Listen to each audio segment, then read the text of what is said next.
Salam alaikum wa rahmatullah. Est-ce que vous m'entendez bien?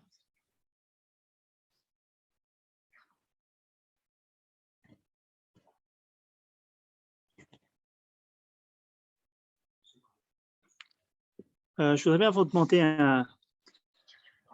une faveur, s'il vous plaît, pour d'enlever vos images, s'il vous plaît, ou vos photos sur vos profils, si vous voulez bien. Jazakumullah khairan.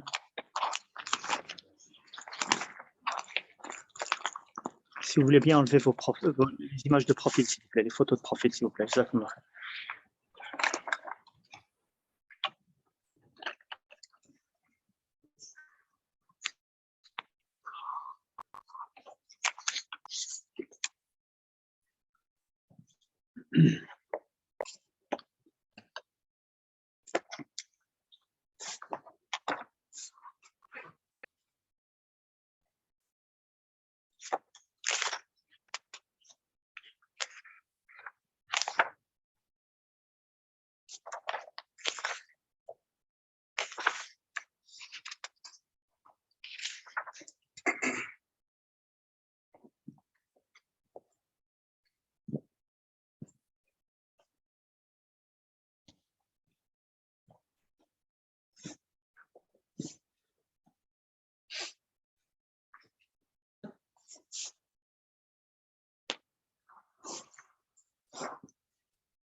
Quelqu'un? Non, il n'y a personne. Fermé. Quelqu'un, ils vont venir.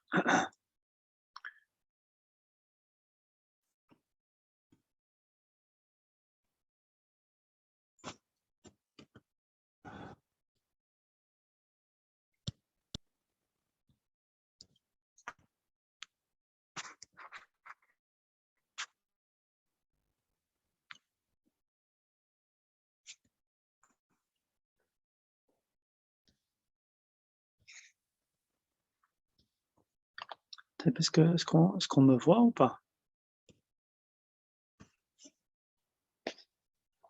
Est-ce que vous me voyez? Oui? Très bizarre.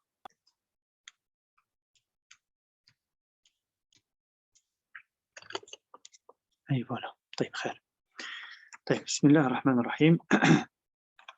الحمد لله رب العالمين. الحمد لله حمدا كثيرا طيبا مباركا فيه، والصلاة والسلام على أشرف الأنبياء وإمام المرسلين نبينا محمد وعلى آله وصحبه وسلم تسليما كثيرا. أما بعد، السلام عليكم ورحمة الله وبركاته. أهلا وسهلا بكم جميعا. Est-ce qu'on peut lire une fois سورة الشرح؟ ألم نشرح لك صدرك. Lève ta voix. Toi, tu as lu la semaine dernière? Oh. Ouais, tu as lu Doha, je pense, ou la semaine d'avant. Dis, Bismillah. ألم نشرح لك صدرك. Lève ta voix. أعوذ بالله. أعوذ بالله من الشيطان. Lève ta voix. أعوذ بالله من الشيطان الرجيم. بسم الله الرحمن الرحيم. ألم نشرح لك صدرك ووضعنا عنك وزرك الذي أنقض ظهرك ورفعنا لك ذكرك فإن مع العسر يسرا إن مع العسر يسرا فإذا فرغت فانصب وإلى ربك فارغب. Jazakallah khair. Le sens des versets en français. N'avons-nous pas ouvert pour toi ta poitrine et ne t'avons-nous pas déchargé du fardeau qui accablait ton dos et exalté pour toi ta renommée? À côté de la difficulté est certes une facilité, à côté de la difficulté est certes une facilité. Quand tu te libères donc, lève-toi et à ton Seigneur aspire.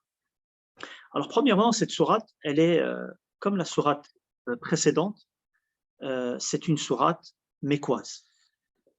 Certains ont dit que c'est à l'unanimité. Certains ont dit qu'elle est médinoise par rapport au tafsir, en réalité, par rapport au dernier verset. Mais l'avis le plus fort, le plus défendu, c'est que c'est une sourate mécoise. Et même, ils disent que même elle est très liée à sourate al-Duha. Encore une fois, vous allez voir dans cette sourate où Allah subhanahu wa ta'ala parle au prophète alayhi salatu wassalam, particulièrement. Il lui dit, n'avons-nous pas ouvert pour toi ta poitrine. Alam nashrah. C'est ça qu'elle s'appelle Surat al-Sharh. Al-Sharh veut dire ouvrir. Ça veut dire ouvrir. Aujourd'hui, on utilise même le terme dans, tu vois, les médecins légistes. Ils appellent ça tashrih, quand ils ouvrent le corps de l'être humain. Ils appellent ça tashrih. Et al-Sharh veut dire, ici, ils ont traduit par ouvert. Les mufassirin, qu'est-ce qu'ils disent ici? Il y a deux possibilités en réalité, mais l'une n'annule pas l'autre. C'est qu'on sait tous que le prophète sallallahu alayhi wa sallam, quand il était très jeune, Jibril est descendu et il lui avait ouvert sa poitrine. Il avait pris son cœur, il l'avait nettoyé, il avait pris de lui un caillot, comment est-ce qu'ils avaient, un caillot de sang, et il lui avait dit c'est la part de Satan en toi. Et il l'a lavé avec de l'eau de Zemzem dans un bassin et il lui a remis en place. Et comment? C'était Jibril. Dans le hadith ici, c'est Jibril, dans Sahih Muslim. Dans un autre hadith, ils disent que c'était deux personnes. Sahih. Ouais. Dans un autre hadith, Sahih. Il y a, dans Sahih Muslim, c'est Jibril. Dans un autre, dans la Sira, vous trouvez dans d'autres versions, c'était deux personnes, Sahih. Et ils lui ont pas fait de mal, etc. Ils l'ont pris en douceur. C'est qu'il avait rien ressenti. Il avait rien ressenti. Ils avaient ouvert sa poitrine, mais il n'avait rien ressenti du tout. Et ça s'est passé à deux reprises, ça. Dans un autre hadith, quand le prophète sallam, il devait partir durant le voyage nocturne, Al-Isra, Jibril est descendu chez lui et il lui a ouvert sa poitrine encore une fois. Et il l'a lavé avec de l'eau de Zamzam. Et il a apporté le plateau en or rempli de sagesse et de croyance et de foi et l'a versé dans ma poitrine. Il dit alayhi salatu wassalam, il a pris ma main et est monté au ciel le plus proche. Jibril dit au gardien du ciel le plus proche d'ouvrir la porte jusqu'à la fin du hadith. Donc ça s'est passé à deux reprises. Mais vous allez voir, les mufassirin, ceux qui expliquent le Coran, quand ils parlent de Alam nashrah laka sadrak ici, ils mettent en avant, en fait, pas ce sens-là, qui est un sens physique, celui-ci, qu'on lui a vraiment ouvert. C'est plutôt un sens que Allah subhanahu wa ta'ala comment on va dire ça, il t'a mis ta poitrine à l'aise. Tu as de la patience, tu es à l'aise par rapport aux choses. Et je vais expliquer ce sens, parce que c'est un sens qui est mentionné dans le Coran. Celui qu'Allah a ouvert sa poitrine vers l'islam. Il a ouvert sa poitrine physiquement? Non. Ça veut dire qu'il est à l'aise avec l'islam. Il a accepté l'islam. Ça le rend heureux. Et on ressent tous ça. Quand l'opposé, c'est quoi? Quand notre poitrine, elle est serrée. Quand tu es mal à l'aise avec quelque chose. Ta poitrine, tu la sens serrée. Moussa alayhi salam, quand Allah il lui a dit va chez Pharaon, va lui faire da'wa, qu'est-ce qu'il a dit? Rabbi, ishrah li sadri. Ouvre ma poitrine. Pas dans le sens physique, encore une fois. Dans le sens où, mets-moi à l'aise, que je sois tranquille, apaisé. On pourrait même voir ça, c'est aussi le bonheur en réalité, que d'être à l'aise, d'être tranquille, de ne pas être stressé, anxieux, perturbé. C'est ça, sharh as-sadr. Et Allah subhanahu wa ta'ala l'a mentionné aussi, فَمَنْ يُرِدِ اللَّهُ أَنْ يَهْدِيَهُ يَشْرَحْ صَدْرَهُ لِلْإِسْلَامِ. Celui qu'Allah il veut guider, il lui ouvre sa poitrine à l'islam. Il fait qu'il aime l'islam. Il est apaisé à l'islam. Il est tranquille à l'islam. Donc, Allah subhanahu wa ta'ala rappelle au prophète sallallahu alayhi wa sallam et lui dit, n'avons-nous pas ouvert pour toi ta poitrine? Bien sûr, on a dit, il y a le côté physique qui s'est passé, mais quand le côté physique s'est passé, c'est qu'Allah subhanahu wa ta'ala, il lui a retiré quelque chose de particulier. Il lui a retiré un shaitan en lui. Il n'avait pas, le prophète sallallahu alayhi wa sallam était quelqu'un qui était pur, qui n'avait pas de la jalousie, de la rancœur, de l'aversion, à part pour ce qu'Allah subhanahu wa ta'ala, pour la cause d'Allah. Il ne pouvait s'énerver, se mettre en colère que pour la cause d'Allah subhanahu wa ta'ala. À part ça, il ne s'énerve pas. Et en réalité, le prophète alayhi salatu wassalam a besoin de cela. Et toute personne qui a une mission comme le prophète sallallahu alayhi wa sallam, que ce soit les imams ou que ce soit n'importe quel leader, en réalité, il a besoin d'être à l'aise, d'être calme, d'être posé. Parce que quand tu es un leader, tu vas faire face à des gens qui sont ignorants, tu vas faire face à des gens qui sont violents, tu vas faire face à des gens qui sont impolis, grossiers, des gens qui vont t'insulter, des gens qui vont te violenter, qui vont te pousser, qui vont te rabaisser. Est-ce que tu vas te mettre en colère avec tout le monde? Tu vas te bagarrer avec tout le monde? Tu vas t'énerver avec tout le monde? Mais tu ne vas jamais terminer ta mission comme ça. Impossible. Et imaginez le prophète, alayhi salatu wassalam, quel rôle qu'il avait. On l'a insulté tous les noms, on l'a persécuté ses compagnons, il a dû quitter la Mecque, il a été à Taïf, il a été à Médine. Le prophète, il a souffert énormément. La vie, elle n'est pas facile. Et donc, comment est-ce qu'on va gérer ces situations-là? Il faut être calme. Et on va trouver où ce calme? D'être à l'aise, de ne pas être perturbé par la moindre situation. N'importe qui t'énerve, tu t'énerves, tu te lances. C'est pas possible. Comment donc on va chercher ce calme? Hein? Près d'Allah. Près d'Allah. Comment auprès d'Allah? Sahih, la prière, très, très, très, très juste. Allah subhanahu wa ta'ala, il l'a mentionné dans le Coran, la prière en particulier. Il a dit وَلَقَدْ نَعْلَمُ أَنَّكَ يَضِيقُ صَدْرُكَ بِمَا يَقُولُ. Allah, il dit au prophète sallallahu alayhi wa sallam, on sait que ta poitrine, elle se serre. Tu vois, le prophète sallallahu alayhi wa sallam, ça ne veut pas dire qu'il a eu tout cela, que des fois, il n'était pas triste et qu'il n'était pas mal à l'aise. C'est arrivé parce que c'est un être humain. Et on va le voir dans le deuxième verset, en réalité, qui met en avant son côté humain, très important, et qui a beaucoup de problèmes par rapport à ça chez certaines personnes. C'est que le prophète sallallahu alayhi wa sallam, c'est un être humain. Imagine-toi, tu manges jamais. Et on vient chez toi, toute ta classe te dit que tu es un menteur. Tu vas le prendre comment? Tu vas le prendre mal. Tu vas vraiment être mal à l'aise. Il n'y avait pas très longtemps, il y avait une fille, je crois, sur Instagram, je ne sais pas quoi, elle s'est suicidée. Parce que tout le monde se moquait d'elle, ou je ne sais pas quoi, ils nous n'était pas belle, ou un truc comme ça, elle s'est suicidée. Voilà, elle s'est suicidée. Ah. Bon, ça c'est n'importe quoi en réalité. C'est triste, c'est vraiment le malheur de nos jours, la situation dans laquelle on est, c'est que les gens sont vides. Ils sont vides. Ils ne vivent que par rapport à ce que les gens pensent d'eux. Ils ne sont pas certains d'eux-mêmes. Et ils ne tournent pas, toute leur vie ne tourne pas par rapport à ce que les gens pensent d'eux, est-ce qu'ils sont beaux, est-ce qu'ils ne sont pas beaux, est-ce qu'ils sont belles, est-ce qu'ils ne sont pas belles. Ils s'en moquent en fait. Ils regardent ce qu'ils sont et ils sont conscients de ce qu'ils sont, fiers de ce qu'ils sont, et ça s'arrête là. Et donc, le prophète sallam, des fois, il était triste. On l'a traité de menteur. Il n'a jamais menti de sa vie. On l'a traité de sorcier. Sorcier, vous imaginez ce que c'est un sorcier?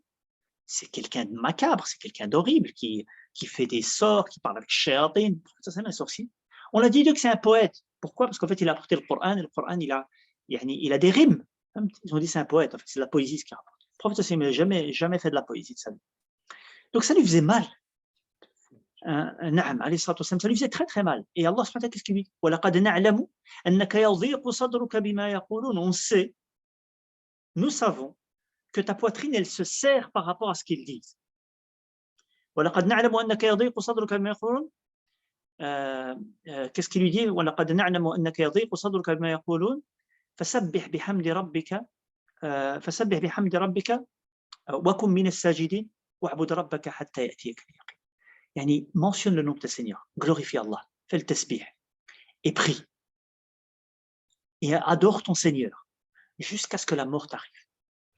Et donc, où est-ce qu'on va trouver cette sérénité, cette sérénité, ce calme, d'être posé par rapport à cela? C'est dans la prière, dans le fait de placer sa confiance en Allah subhanahu wa ta'ala. Et les exemples de la vie du prophète sallam sont énormes. Imaginez-vous quand il a été, on a lancé sur lui des pierres, on l'a traité de tous les noms, il était même blessé à Taïf. L'ange des montagnes vient chez lui, qu'est-ce qu'il lui dit? Si tu veux qu'on les écrase, on les écrase. Le prophète sallam dit non. Il dit j'espère que de leur descendance vont sortir des gens qui sont croyants. Et de leur descendance, des gens sont sortis, ils sont croyants. Aujourd'hui, les gens de Taïf, c'est des gens très très bien, très gentils, très croyants. Ils sont en arabe. Le prophète sallam, s'il était au quart de tour, il s'énerve. Il dit quoi? Ils m'ont fait ci. Écrase-les 2 fois, pas 1 fois. C'est tout ce qu'ils méritent. Non. Le prophète sallam dit non. Patiente. Il a devant ses yeux sa mission. Que Allah subhanahu wa ta'ala guide les gens. On l'avait dit la dernière fois. T'imagines le prophète sallam combien de hasanat il a. Tous ces gens qui prient sur lui, tous ces gens, tout ce qu'on a aujourd'hui comme connaissance, elle vient du prophète alayhi salatu wassalam. Donc à chaque fois qu'on fait quelque chose, il a aussi des hasanat. Donc le prophète alayhi salatu wassalam a patienté, il ne s'est pas énervé, et on a mentionné que le fait d'avoir sa poitrine ouverte, c'est que c'est aussi psychique en fait, et psychologique. C'est d'être dans un état d'esprit, d'être calme et d'être posé. Et en réalité, toute personne qui travaille avec les gens, il faut de la patience et il faut être à l'aise. Il ne faut pas prendre des gens au quart de tour. En classe, à l'école, tu as besoin de patience. Il y a des gens qui sont, yani, qui sont impolis, qui t'énervent. Au travail, les gens, avec les clients, la même chose. Tu vas tomber sur toute une série de gens. Dans ta famille même, peut-être. Des fois, tu dois patienter même avec tes parents hein, ou avec tes enfants. Tu dois patienter. Tu n'as rien à dire, je veux dire. Et tu laisses passer et tu n'as pas besoin, je veux dire, de réagir à chaque fois que quelqu'un vient chez toi. Et le prophète, alayhi salatu wassalam, donc, avait besoin de cela. Et c'est pour ça que Allah subhanahu wa ta'ala lui rappelle ce bienfait. Et il lui dit ça sous forme de question, en fait. Est-ce que Allah subhanahu wa ta'ala attend une réponse quand il lui dit Alam nashrah laka sadrak? N'avons-nous pas ouvert pour toi ta poitrine? Ça, c'est une manière, c'est un taqrir, en fait. C'est pour attirer ton attention. Je pourrais te dire j'ai ouvert pour toi ta poitrine. C'est une information, en fait. Et si je te dis n'avons-nous pas ouvert pour toi ta poitrine, ça te laisse réfléchir. Et regardez, Allah subhanahu wa ta'ala, il aurait pu dire n'avons-nous pas ouvert ta poitrine? Ce serait suffisant. La phrase est tout à fait complète. Il lui a dit pour toi, pour ton intérêt. C'est un bien pour toi. Et ne t'avons-nous pas déchargé du fardeau? Qui accablait ton dos. Ce verset, en fait, les salafs, les pieux prédécesseurs, parmi les compagnons, les tabi'is, ils disent que ce verset-là veut dire l'autre verset dans Surat al-Fath, la même chose. Qu'Allah te pardonne tes péchés passés et futurs. C'est ça, t'avons-nous pas déchargé du fardeau? Car les péchés sont un fardeau. Les péchés, c'est lourd. Les péchés, en fait, quelqu'un qui est croyant et qui fait des péchés, c'est lourd. Ça lui fait mal. Il sent comme s'il a, Abdallah ibn Mas'ud, il disait, le croyant qui a fait des péchés, il sent comme si c'est une montagne qui est sur son dos. En fait. Tellement c'est lourd, il se sent pas bien. Il se sent qu'il s'est éloigné d'Allah subhanahu wa ta'ala, il est mal à l'aise. Allah subhanahu wa ta'ala lui dit, nous t'avons pas déchargé du fardeau qui a accablé ton dos. Ils ont dit qu'Allah a pardonné les péchés du prophète sallallahu alayhi wa sallam. Certains ont dit, comment ça, le prophète sallallahu alayhi wa sallam, il a des péchés? C'était un être humain. Il a fait des erreurs. Et c'est dans le Coran, c'est pas moi qui le dis. Et ça ne diminue en rien sa place de prophète. Et ça, c'est une question en réalité de foi. Et on en avait parlé avec la question de la foi au messager. On avait dit que les prophètes, ils étaient quoi? C'était parfait. C'était parfait, c'est vrai que c'est les êtres humains les plus parfaits. On avait dit quoi? Qu'ils étaient infaillibles. Infaillibles, c'est-à-dire qu'ils ne font pas d'erreur par rapport à la révélation. Ça, c'est à l'unanimité des musulmans. Personne qui doute là-dessus. Que les prophètes, ce qu'ils reçoivent d'Allah, ils le transmettent. Ils ne le cachent pas. Ils ne le changent pas. Ça, c'est clair. Mais d'autres éléments, c'est là où il y a des discussions entre les savants, c'est la question des péchés. Alors, c'est certain que les prophètes ne font pas de grands péchés. C'est impossible. Ils ne font pas de grands péchés. Parce que faire un grand péché voudrait dire ne pas être un modèle, ne pas être un exemple. Et alors que leur rôle principal, c'est d'être un modèle. Mais est-ce qu'ils font des erreurs? Le péché de Moussa, alayhi salam, il a frappé l'Égyptien, il l'a mis à plat. Et il a dit, il s'est repenti directement. Rabbi ighfirli faghfara lah. Il a dit, hada min amali shaitan, ça vient du shaitan, ça. Il a poussé, il a défendu un de sa tribu, il a frappé, il l'a tué. Qu'est-ce qu'on a encore comme exemple dans le Coran? Adam, alayhi salam. Adam, qui a mangé de l'arbre. Allah lui a dit, ne touche pas à cet arbre. Il a mangé de cet arbre. Le prophète, alayhi salam, il est arrivé que Allah subhanahu wa ta'ala, il lui dit, Abasa wa tawalla, on avait déjà vu, tu te rappelles, Abasa wa tawalla, il s'est renfrogné. Allah subhanahu wa ta'ala, il l'a recadré. Ya ayyuhan nabiyyu ittaqillah wa la tuti'il kafirin. Crains Allah et n'obéis pas aux mécréants. Ya ayyuhan nabiyyu lima tuharrimu ma ahallallahu lak. Ô prophète, ne t'interdis pas ce qu'Allah t'a autorisé. Et donc, le prophète sallallahu alayhi wa sallam, c'est un être humain. Et Allah subhanahu wa ta'ala, il l'a allégé. Et ça prouve que les péchés, c'est quelque chose qui fout ta vie en l'air. Et les péchés, ça peut être le fait de délaisser une obligation, pas seulement faire quelque chose de pas bien, qu'on n'entend pas bien, dire un sale mot, voler, frapper, ou faire quelque chose de ce style-là. Non, ça peut être aussi délaisser une obligation, délaisser une prière, c'est un grand péché. Et les péchés, ça accable le dos de quelqu'un. Tant qu'il est croyant, si c'est un croyant, si tu as un cœur qui bat, qui est pur, c'est que tu vas ressentir quand tu fais un péché. Comme le prophète sallallahu alayhi wa sallam, il dit comme un point noir dans le cœur. Et au plus les péchés s'ajoutent, au plus le cœur devient noir, jusqu'à ce qu'il devienne complètement noir. Mais s'il se repent, le point noir s'efface. Donc les péchés, c'est quelque chose de lourd et quelque chose qui fatigue, qui va pas te laisser vivre tranquillement à partir du moment où tu es incroyant. Et c'est pour ça qu'Allah subhanahu wa ta'ala, il nous demande de revenir vers lui directement. Et ça, c'est une particularité aussi des prophètes, en réalité, c'est que les prophètes, et aucun être humain n'a cette particularité-là, c'est quand les prophètes ils font des erreurs, Allah il les laisse pas. Directement, il les recadre. Et eux reviennent vers Allah directement. Ça, c'est pas comme n'importe qui. Les êtres humains, des fois, ils reviennent directement, des fois, ils reviennent plus tard, et des fois, leur sincérité, elle n'est pas tellement forte, etc. C'est pas sincère à 100%. Mais les prophètes, ils reviennent vers Allah directement, ils se repentent, et Allah subhanahu wa ta'ala ne les laisse pas continuer à faire des péchés. Et on a le hadith de Aïcha radiyallahu anha. Vous vous rappelez quand le prophète sallallahu alayhi wa sallam priait la nuit, toute la nuit, il avait à tel point que ses pieds étaient fendus, tellement qu'il restait debout en prière. Elle lui avait dit, Aïcha elle avait dit au prophète sallallahu alayhi wa sallam, pourquoi est-ce que tu fais autant? Pourquoi est-ce que tu fais autant? Allah Ta'ala ne t'a pas pardonné tes péchés précédents et tes péchés à venir. Il a dit, oui, je ne serai pas un serviteur reconnaissant. Afala akunu abdan shakura. Je ne serai pas un serviteur qui est reconnaissant à l'égard de son Seigneur. Et donc, ça prouve que Allah subhanahu wa ta'ala a pardonné les péchés du prophète alayhi salatu wassalam. طيب, ça c'est par rapport ووضعنا عنك وزرك. ألم نشرح لك صدرك ووضعنا عنك وزرك الذي أنقض ظهرك qui a câblé ton dos ورفعنا لك ذكرك et exalté pour toi ta renommée.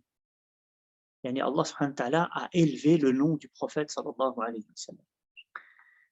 Les mufassirin ils disent ça veut dire que son nom est toujours à côté du nom d'Allah. Chaque fois qu'Allah est mentionné, le prophète sallallahu alayhi wa sallam il est mentionné aussi.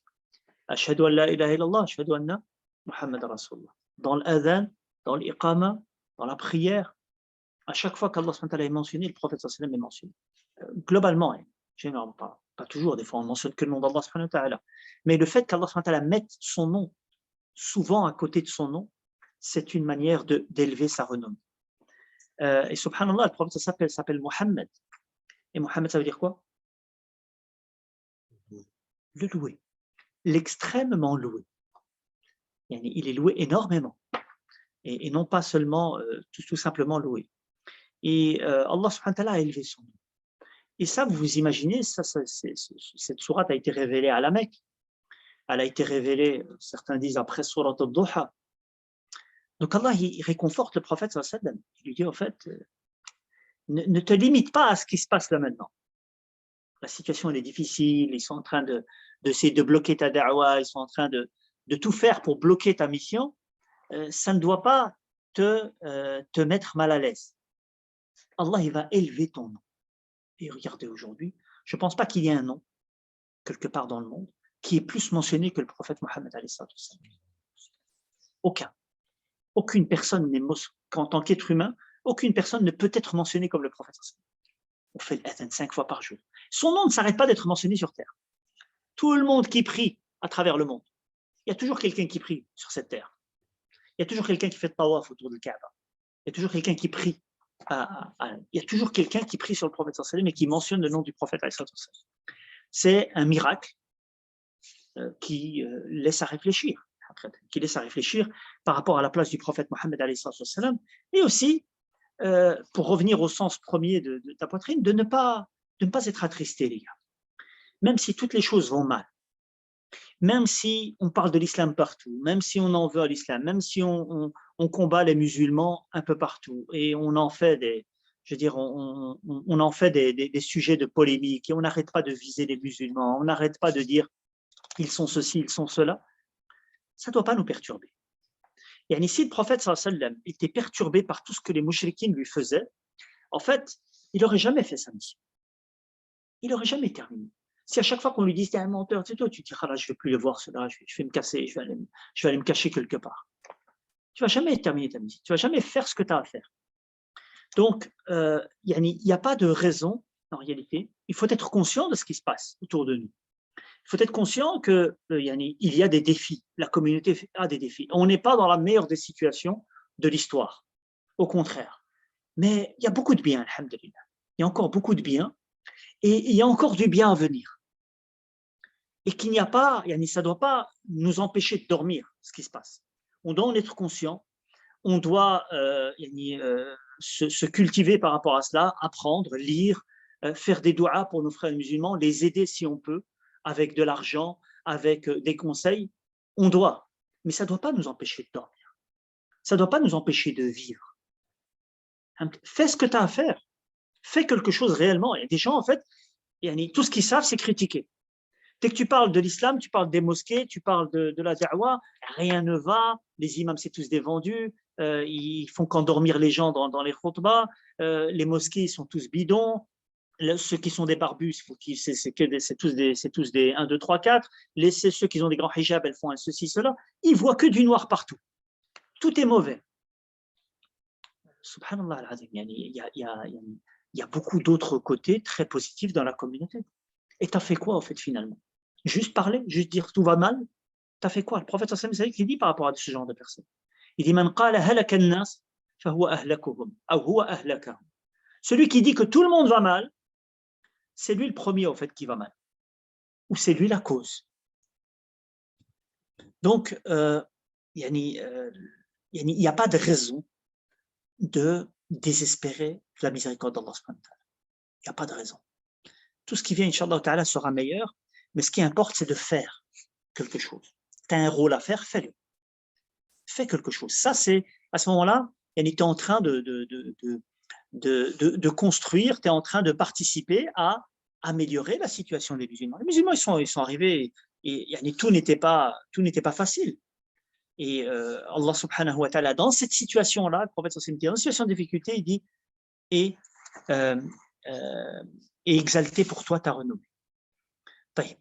Ça peut vouloir dire, bien sûr, aussi, et c'est ce que les savants disent, mais le prophète sallallahu alayhi wa sallam était connu déjà, même à l'époque avant qu'il devienne prophète, il était connu pour sa véracité, sa dignité. C'était quelqu'un d'honnête. Il s'appelait Al-Amin. C'était quelqu'un de respecté. Et donc, Allah subhanahu wa ta'ala a élevé son nom, subhanallah. Même avant la révélation, son nom était élevé. Tout le monde l'aimait, tout le monde le respectait. Parce qu'en fait, comme on l'avait dit la dernière fois, il se respecte lui-même. Il se respectait lui-même, il était droit, il était correct, donc tout le monde le respecte. Après cela, qu'est-ce qu'il dit? Il dit وَرَفَعْنَا لَكَ ذِكْرَكَ إِنَّ مَعَ الْعُسْرِ يُسْرًا إِنَّ مَعَ الْعُسْرِ يُسْرًا. À côté de la difficulté est certes une facilité. Et à côté de la difficulté est certes une facilité. Ce verset, il veut dire que la facilité, elle suit directement la difficulté. Qu'il n'y a pas de difficulté, au fait, qui n'a pas de solution, qui va s'éterniser aussi. Et plus encore, en réalité, il y a un sens ici linguistique que certains savants contemporains mettent en avant, c'est qu'Allah il dit Inna ma'al usri yusra, inna ma'al usri yusra. Et en fait, en arabe, al-usr ici, il est avec alif lam, si vous remarquez. Inna ma'a al-usri. Il n'a pas dit inna ma'a usrin. Il a dit inna ma'a al-usri. Yusra. Et yusra, il est sans alif lam. Vous me suivez ou pas là? Alif lam dans l'usr et il n'y a pas d'alif lam dans yusr. Et ça veut dire que l'usr, la difficulté, elle est définie. Elle est spécifique. Par contre, la facilité, elle n'est pas spécifique. Et en fait, en langue arabe, ça veut dire que la difficulté ici, elle s'est répétée. C'est la même. Par contre, la facilité, non. Parce qu'en langue arabe, si je dis Mohammed est rentré, si je dis, on va dire, un homme est rentré à la mosquée. Là, je l'ai si je dis, non, excusez-moi, si je dis un homme est rentré à la mosquée, est-ce qu'il est spécifique ou il n'est pas spécifique? Il n'est pas spécifique. C'est un homme. Je ne sais pas comment il s'appelle, je ne sais pas qui c'est. Ok, c'est un homme. Ja'a rajulun. Et puis après, quand je dis, je vais encore donner une autre information sur lui, je dis fakharaja ar-rajulu. Fakharaja ar-rajulu. Je vais dire un homme est rentré. Puis quand je vais dire il est sorti, qu'est-ce que je vais dire? Je vais dire l'homme est sorti. Là, il est spécifique. L'homme est sorti. C'est qu'en fait, quand je dis que quand je ne le quand il est indéterminé, quand je vais le répéter, je ne peux pas être indéterminé. Je dois être déterminé. C'est ça que les savants ils disent, en fait, ils disent, les salafs disaient, c'est rapporté d'Abdullah ibn Abbas et Abdullah ibn Mas'ud et d'autres compagnons, mais ce n'est pas authentique du prophète sallallahu alayhi wa sallam. Il fait lan yaghliba usrun yusrayn. Lan yaghliba usrun usrayn. Une difficulté ne pourra pas être battue par deux facilités. En fait, parce que la difficulté dans ces deux versets, c'est une difficulté et la facilité, c'est deux. Ça veut dire que après la difficulté, il y a certes des facilités.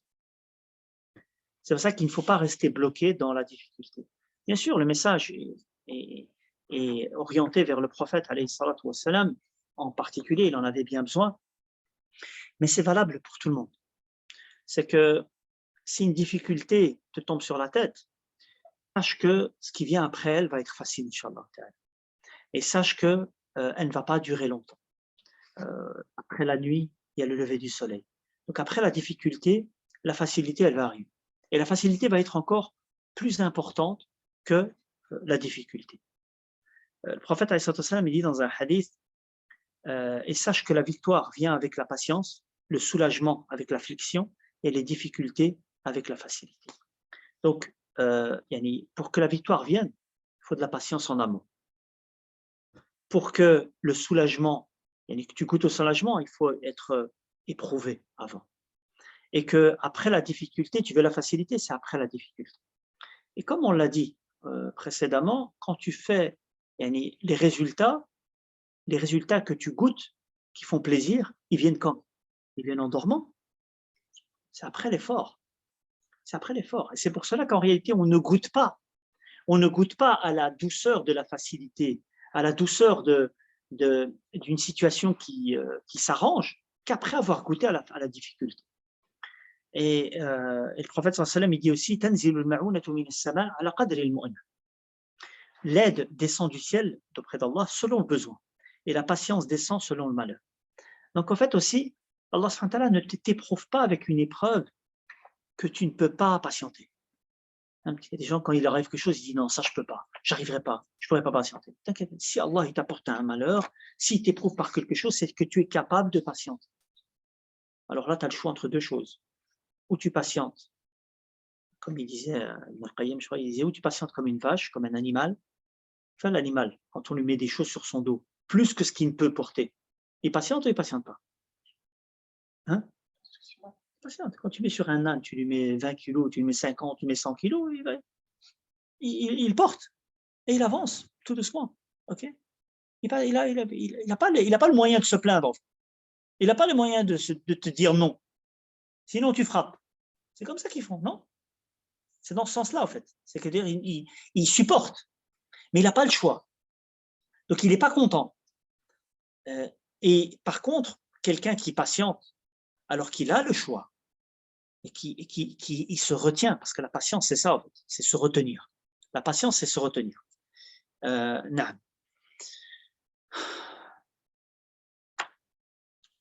C'est surat al-Sharh. Et donc, je veux dire par là, c'est qu'il y a deux sortes de patience. Il y a la patience où tu n'as pas le choix, tu n'es pas content. En fait, tu voudrais bien parler, tu voudrais bien t'éclater, mais tu n'arrives pas parce que c'est quelqu'un de plus fort que toi ou c'est une situation où tu ne peux pas parler, etc. Et donc, tu ne patientes pas finalement. Et tu vas quand même passer par l'épreuve. La preuve, elle va passer. Et tu n'as pas patienté.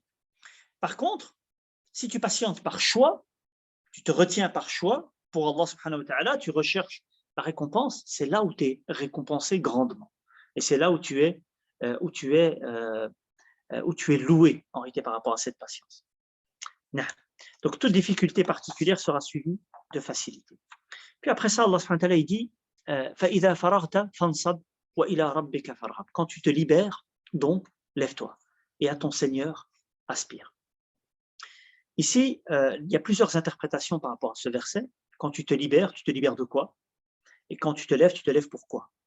On voit que le verset, il est général. فَإِذَا فَرَغْتَ. Quand tu termines quoi? Allahu a'lam. Et donc, lève-toi. C'est général aussi, c'est pas spécifique. Et c'est pour ça que les savants ont divergé là-dessus. Certains ont dit, quand tu termines tes obligations mondaines, quand tu termines toutes tes obligations, eh bien, adonne-toi à l'adoration. Donc, après que tu sois très occupé, prends du temps pour méditer, pour prier Allah subhanahu wa ta'ala. Tu as besoin de ça. Ça, c'est un sens. Deuxième sens, que après avoir terminé, que tu te libères même des obligations. Certains ont dit, en fait, après la prière, invoque Allah. C'est pour ça que c'est légiféré de faire des doigts après la prière, de dire subhanallah, alhamdulillah, Allahu akbar, de faire l'adhkar. Donc certains ont dit que c'est après l'adoration, c'est pas après les choses mondaines.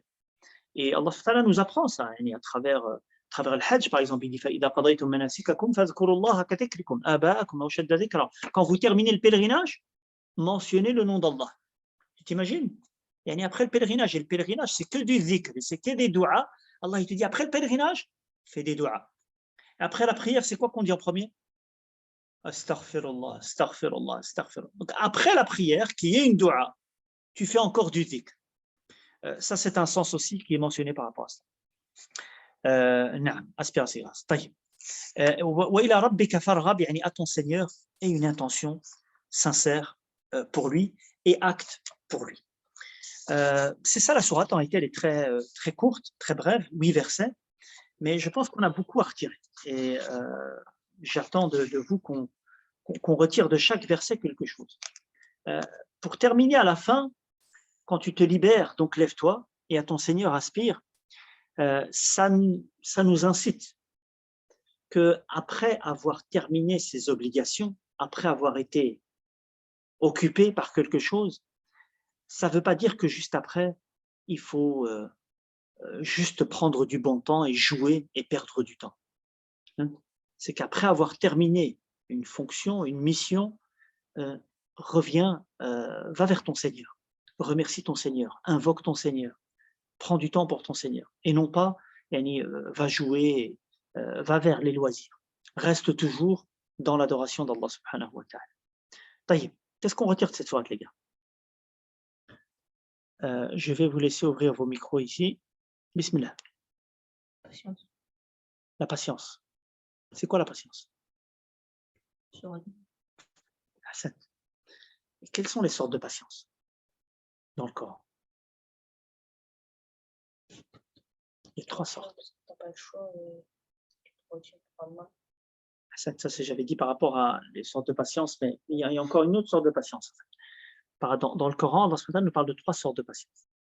Je ne les ai pas mentionnées ici. La patience dans l'obéissance. Pour obéir à Allah, il faut de la patience. Pour prier à l'heure, il faut de la patience. Pour faire ses ablutions, il faut de la patience. Pour toutes les obligations. Pour donner zakat, pour faire le hajj, il faut de la patience.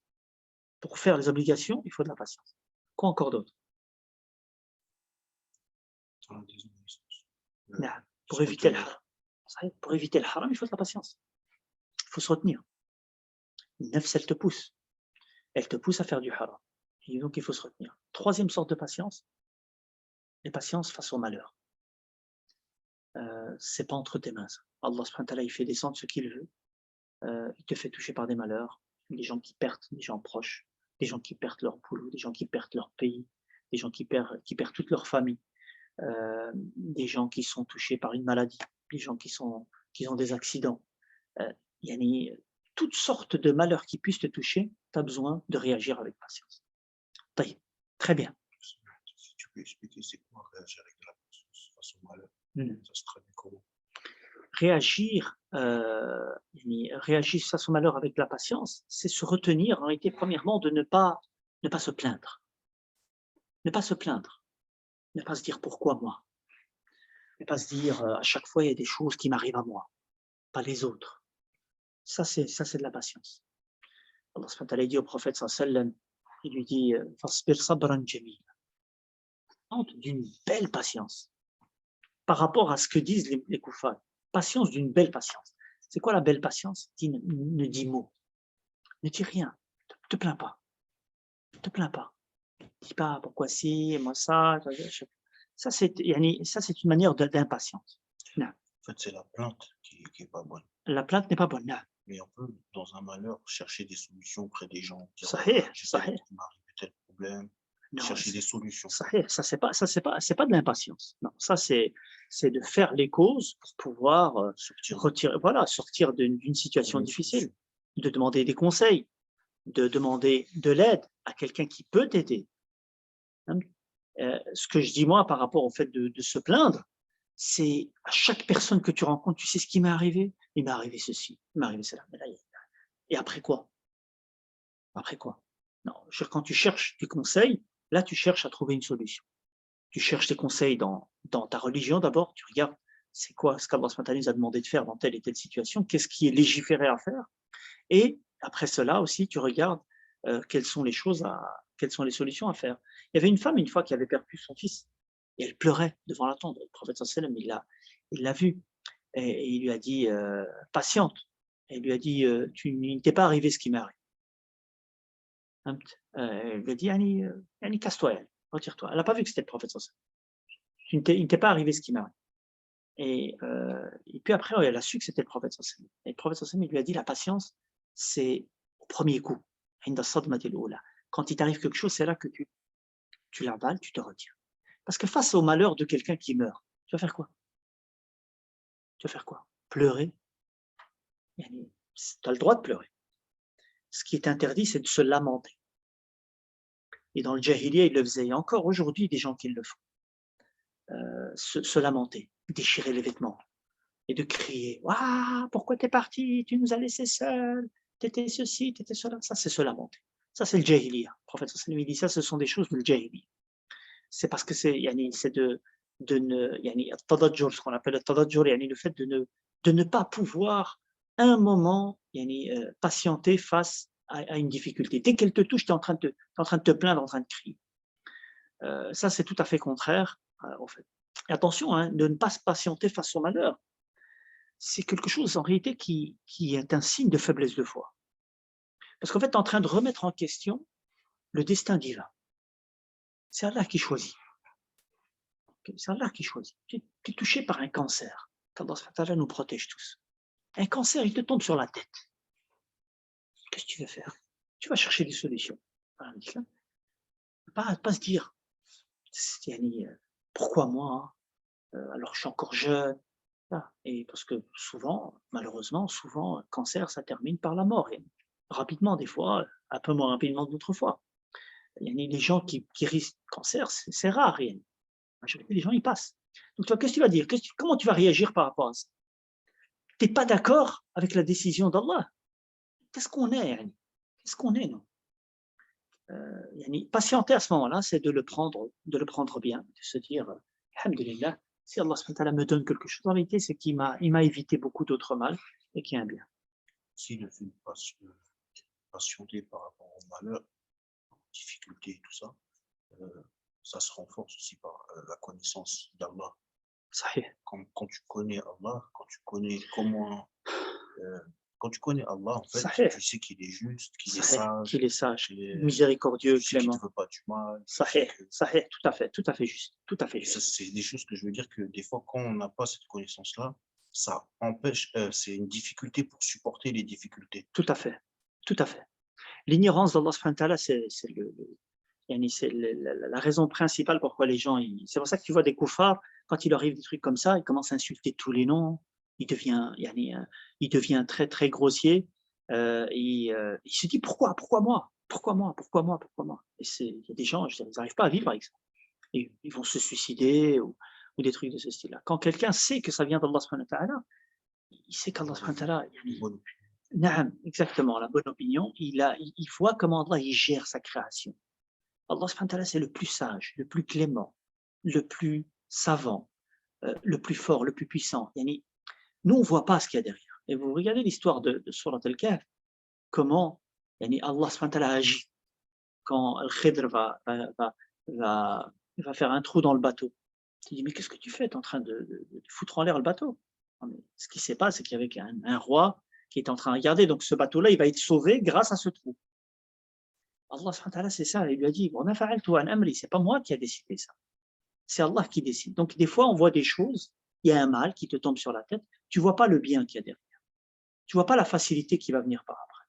Et plein de gens, des fois, quand tu discutes avec eux, en fait, des fois, quand ils passent par des épreuves très difficiles à vivre, et en fait, s'ils patientent, ils vont voir la facilité qu'il y a après. Ils vont se dire, Wallahi, j'aurais jamais pu apprécier cette situation-là si je n'étais pas passé par là. Si je n'étais pas passé par cette situation-là, je n'aurais pas appris telle chose. Je n'aurais pas apprécié la vie que je vis maintenant. Mais parce que je suis passé par des difficultés, par des épreuves, je la connais. Non. Est un moyen pour se libérer de nos fardeaux. Tout à fait. La prière est un moyen de se libérer des fardeaux, les invocations, le zikr, et tous des versets de Surat al-Baqarah.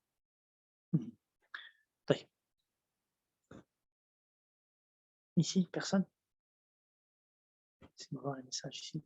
Cette sourate me fait penser aux versets de Surat al-Baqarah, ne pas désespérer de la miséricorde d'Allah pendant les moments très difficiles. En cas d'épreuve, s'en remettre à Allah.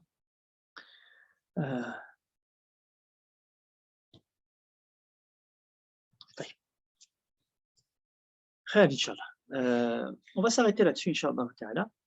Barakallahu fikum. On se voit la semaine prochaine. La semaine prochaine, Inch'Allah ta'ala, la prière, ce sera à 19h30, donc 20h30 en France et en Belgique. Donc on prie, puis après on fait le dars. Donc ça veut dire 19h45. Et on prie à 19h30. Et donc 20h45 pour ceux qui sont en ligne, Inch'Allah ta'ala. Tout à fait, Jazakumullah khair, il n'y a qu'Allah subhanahu wa ta'ala qui peut nous décharger de nos problèmes, tout à fait. Tout ça, c'est des mots, les gars, hein, mais ça, c'est une affaire de cœur, en fait. C'est le cœur, subhanallah, s'il n'est pas attaché à Allah subhanahu wa ta'ala, s'il ne connaît pas Allah subhanahu wa ta'ala comment Allah subhanahu wa ta'ala est, ça va rester que des mots. Ça va rester que des mots.